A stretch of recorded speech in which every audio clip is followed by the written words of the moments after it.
শুভ সন্ধ্যা। আজকে যে বিষয়টি নিয়ে আমি আপনাদের সামনে তুলে ধরতে চাই সেটা হচ্ছে দুর্নীতি দুর্নীতি দুর্নীতি। মুক্ত হোক মুক্ত হোক মুক্ত হোক অতি শীঘ্রই। তাহলে স্বাভাবিকের প্রশ্ন আসছে, কিসের দুর্নীতি, কোথা থেকে মুক্ত হবে?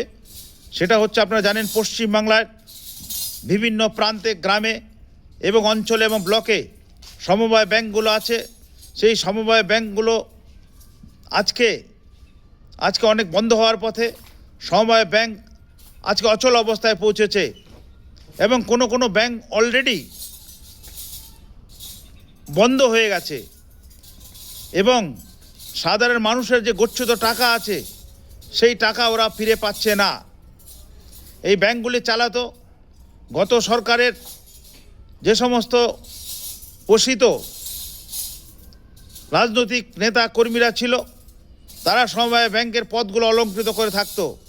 কেউ হতেন সভাপতি, কেউ হতেন সম্পাদক, কেউ হতেন কার্যকরী কমিটির সদস্য। মিলেমিশে সমবায়ের টাকা এসব লুটপাট করেছে। সমবায় থেকে টাকা পয়সা নিয়ে তাদের বাড়িঘর থেকে শুরু করে, জায়গা জমি থেকে শুরু করে, গাড়ি করা থেকে শুরু করে কি না করেছে সেটা চোখের সামনে দিয়ে আমরা দেখছি।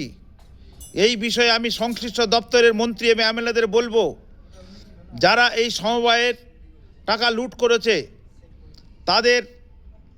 তাদের যাতে ইমিডিয়েট কিছু করা যায় এবং সমবায়ের টাকা যাতে ফিরিয়ে আনা যায় তার ব্যবস্থা করবেন। আপনারা যেরকম স্বচ্ছতার সাথে সরকার চালাচ্ছেন, সমবায়ের ডিপার্টমেন্টও স্বচ্ছতার সাথে ফিরিয়ে দেবেন আশা করি। এবং সাধারণ মানুষ যাতে পুরো অবস্থায় তাদের সমবায়ের অধিকার, সমবায় থেকে তাদের যে লোন নিতেন এবং তারা যে উপকৃত হতেন সেই অবস্থাটা ফিরিয়ে দেবেন, এই প্রত্যাশা রেখে আপনাদের কাছে আবারও আবেদন করে আমি আমার বার্তাটি এখানে শেষ করলাম। এবং প্রত্যেকটা মানুষের কাছে আমি আবেদন করছি এবং অনুরোধ করছি, আমার ভিডিওটি যদি ভালো লাগে তাহলে আপনারা একে অপরের প্রতি শেয়ার করে দিন এবং সংশ্লিষ্ট দপ্তর বা আধিকারিকের কাছে যেন আমার এই ভিডিওর বার্তাটি পৌঁছায় এবং সাধারণ মানুষ যেন পুরো অবস্থায় সমবায় থেকে উপকৃত পেতে পারেন সেই ব্যবস্থা করিয়া দেবেন, এই আশা রেখে আমি আমার বার্তাটি শেষ করলাম। ধন্যবাদ।